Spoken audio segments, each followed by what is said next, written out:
L'abbé Pierre était un infatigable globe-trotteur. Dans les années 60 et 70, il a parcouru le monde pour donner des conférences, soutenir des actions de solidarité et rencontrer les communautés Emmaüs implantées sur les 5 continents. Il ne partait jamais sans son appareil photo. Il a laissé des milliers d'images soigneusement conservées à la photothèque de Roubaix. Cette exposition en dévoile 70, totalement inédites. Elle retrace l'itinéraire de ce militant épris de justice et de paix.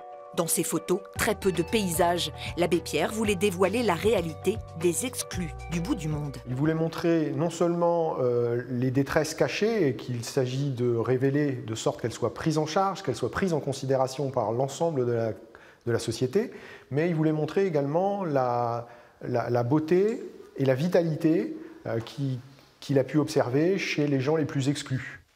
À travers ces photos, l'abbé Pierre montre la vie communautaire des groupes Emmaüs, leur travail, leur sens de l'entraide. En Égypte, il photographie aussi l'action de sœur Emmanuelle, qui œuvre aux côtés des chiffonniers du Caire. Des clichés pris avec des appareils pointus ou de simples polaroïdes, consciencieusement trafiqués par ses soins. L'abbé Pierre, il était bricoleur astucieux et farfelu en même temps. Il bricolait son appareil photo de sorte de faire 12 photos sur une pellicule destinée à en faire 6. Et ces pellicules avec prise de vue démultipliée nous permettent de dire ces photos-là, c'est l'abbé Pierre qui en est l'auteur. Pour l'abbé Pierre, la photographie était aussi un loisir créatif et un moyen de se ressourcer. Il aimait conserver certains clichés, comme celui-ci, pris dans le désert en Algérie. Un temps de pause très long lui avait permis de capter la trace lumineuse des étoiles dans le ciel. Il y a de l'art dans les photographies de l'abbé Pierre. Il y a une intention artistique. Parfois, ce n'est pas réussi, parfois ça l'est.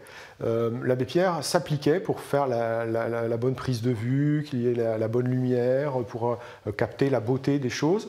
Il y avait un vrai travail artistique, une vraie volonté de faire de belles photos. Aucun misérabilisme dans ces images qui montrent pourtant des personnes en grande précarité.